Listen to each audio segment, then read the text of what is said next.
साहब को सौंपने का काम किया, जिसमें उन्होंने कहा कि इस व्यक्ति की जो जिला पार्षद बना है इसकी मार्कशीट अवैध है और इसने जो डॉक्यूमेंट्स लगाए हैं ये अपनी योग्यता पूरी नहीं करता।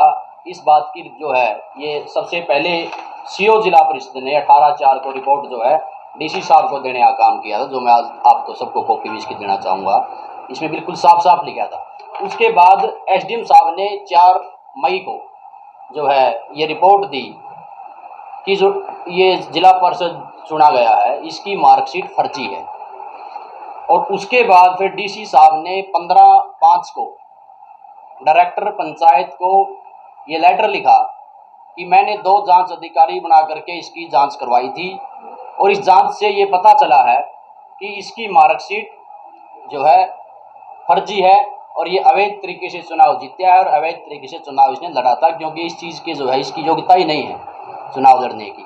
ये डीसी साहब का लेटर जो है डायरेक्टर पंचायत को जो भेजा था ये भी मैं आपके सामने कर रहा हूँ। अब सवाल ये खड़ा होता है कि जब जिला का आरओ जो है चुनाव आयोग की तरफ से डीसी साहब होते हैं, जब उनकी कही हुई बात के ऊपर डायरेक्टर पंचायत यानी कि विश्वास नहीं कर रहे, क्योंकि आज लगभग हरियाणा के अंदर मैं मानता हूँ सारे केस जो इस प्रकार के थे वो सॉल्व हो गए और उनको सस्पेंड जो है सरपंचों को डीसी साहब ने कर दिया और डायरेक्टर पंचायत को जिला परिषद की पावर होती है सस्पेंड करने की। हरियाणा के अंदर 2 इस प्रकार के जिला परिषद के केस थे, एक मेवात का था और एक जींद का था। मेवात के डीसी ने रिपोर्ट बना करके जो है डायरेक्टर पंचायत को भेजी, उसको 1 सप्ताह के अंदर सस्पेंड कर दिया। और जींद के डीसी ने रिपोर्ट बना करके भेजी, आज 3 महीने और 4 दिन हो गए, लेकिन उसके बावजूद भी जो है इसको सस्पेंड नहीं किया गया। कहीं ना कहीं मैं मानता हूं कि डायरेक्टर पंचायत किसी राजनीतिक ताकतवर लोगों के दबाव में है, इसलिए वो जो है फैसला नहीं कर रहे। ये सरासर जो है लोकतंत्र की हत्या मैं मानता हूं।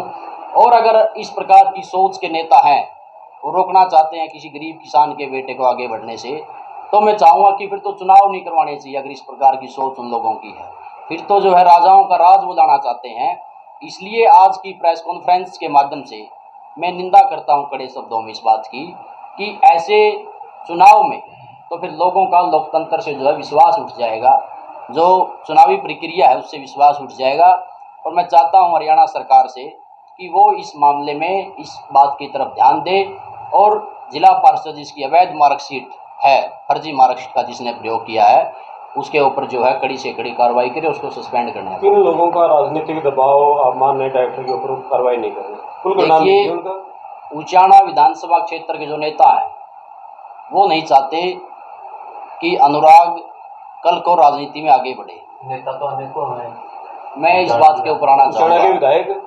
उचाना के मौजूदा विधायक और हरियाणा प्रदेश के अंदर बैठे डिप्टी सीएम की कुर्सी पर दुष्यंत चौटाला जी, मैं मानता हूं और मुझे यकीन विश्वास और पूरा भरोसा भी है और आने वाले समय में सबूतों के साथ हम इस विषय के ऊपर भी प्रेस कॉन्फ्रेंस करने का काम करेंगे कि वो इस मामले में अड़चन लगाए हुए हैं। और नहीं तो जब डीसी ने लिख करके दे दिया तो डायरेक्टर पंचायत ने मेरी ख्याल से तो आगे कोई और जो है इंक्वायरी इस बात की करनी पेंडिंग नहीं रहती। जब 2 जांच अधिकारी एचसीएस स्तर के बने और director panchayat equal to DC post, जब दोनों पोस्ट बराबर हैं तो इसका मतलब ये नहीं है कि एक आईएएस जिले का जिम्मेवार अधिकारी डीसी होता है वो कोई गलत रिपोर्ट बना करके देगा। अगर गलत रिपोर्ट बनी है तो फिर अधिकारियों के ऊपर एक्शन होना चाहिए, ये बात आप मानते हो। अगर किसी अधिकारी ने गलत रिपोर्ट बनाई है तो फिर अधिकारियों के ऊपर एक्शन करो। अगर अधिकारियों की रिपोर्ट सही है तो फिर उनकी रिपोर्ट के ऊपर फूल चढ़ाने का काम करें और इसको तुरंत प्रभाव से सस्पेंड किया जाए। डीसी साहब ने कब कितने तारीख को सौंपी? डीसी साहब ने 15/5 को जो है डायरेक्टर पंचायत को रिपोर्ट भेजी है और आज लगभग 3 महीने और 4 दिन हो चुके हैं। डिप्टी सीएम छोटी राजनीति में क्यों इंटरेस्ट ले, जिला परिषद की उनके लिए तो कोई मायने नहीं। ये आपकी बात बिल्कुल सही है। अगर उनकी सोच बड़ी हो तो इस प्रकार की छोटी जो है चुनाव में इंटरफेयर नहीं करना चाहिए। उनको पता है कि अनुराग आज जिला परिषद का चुनाव लड़के जिला परिषद सदस्य बनेगा तो निश्चित तौर से कल आने वाले समय में एमएलए का चुनाव लड़ करके उनके सामने भी चुनाव लड़ सकता है। इस बात की उनको दुख और तकलीफ है। ये आपके वार्ड में कितने गांव हैं? सारे गांव उचाना हल्के के हैं? बिल्कुल, मेरे वार्ड के अंदर 8 गांव आते हैं और 8 के 8 उचाना कॉन्स्टिट्यूएंसी के ही गांव हैं। कौन से गांव, थोड़ा नाम बताओगे? नाव दोनों सुदकेन खुर्द और कला, छातर मांडी, Lothar, Alipura, Kheda, कैबरसा। Next step क्या रहेगा? चलो आपकी सुनवाई नहीं हो रही, डीसी ने रिपोर्ट भेजी, उस पर भी कोई कार्रवाई नहीं हुई, अब नेक्स्ट स्टेप क्या उठाएंगे? कोर्ट का भी सहारा ले सकते हैं या वो फिर मुख्यमंत्री से मिलेंगे? बिल्कुल, कोर्ट में तो हम निश्चित तौर से जाएंगे और कोर्ट में जाकर के सारी रिपोर्टें रख करके कानूनी तौर से लड़ाई लड़ने का काम करेंगे, वो जारी रहेगी। उसके साथ साथ जनता के बीच जाकर के भी इस चीज़ का प्रचार और प्रसार करेंगे कि आपने जो लगभग मेरे को 8,000 वोट लोगों ने देने का काम किया था और हमारे चुनाव में कोई लंबा चौड़ा डिफरेंस नहीं, 50-100 वोट का डिफरेंस रहा था। ये जाएंगे लोगों के बीच में और बताएंगे कि वार्ड नंबर 7 की जनता के साथ धोखा किया गया, उनके वोट का जो 8,000 वोट उन्होंने दिए थे उनके साथ ज़बरदस्ती करने का काम उन्हीं के जो नेता उन्होंने चुन करके भेजे उन्होंने किया। मुख्यमंत्री से मिले इस मामले में? इस मामले में विधायक बलराज कुंडू जी जैसे ही सेशन समाप्त होगा उनके साथ जाकर के मुख्यमंत्री के सामने भी इस बात को रखने का काम करेंगे। सर, आपने तो कहा डिप्टी सीएम साहब का आलोचना है, लेकिन वो तो कांग्रेस का मंच साझा करे कई दिन से। देखिए, उनकी जहाँ मंच साझा करने की बात है, पार्टी ज्वाइन करने की बात है, वो पहले बलराज कुंडू जी का भी उन्होंने कार्यक्रम किया था, चाय पानी का प्रोग्राम किया था ताकि बलराज कुंडू जी समझौता करवा दें, लेकिन वो बात नहीं बनी।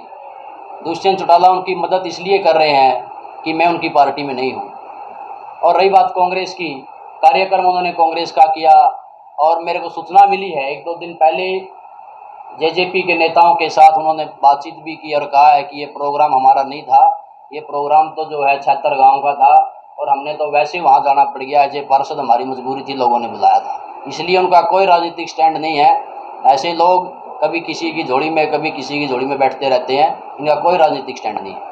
तीसरे उम्मीदवार रहे हैं जिला परिषद के जितेंद्र छात्र, वो इस सहयोग में आपके साथ नहीं, मेरी उनके साथ इस प्रकार की कोई बातचीत नहीं हुई। मैं लड़ाई लड़ने में अकेला सक्षम हूँ, अगर ज़रूरत पड़ेगी उनके सहयोग की और उस बात की तो बाद में देखी जाएगी।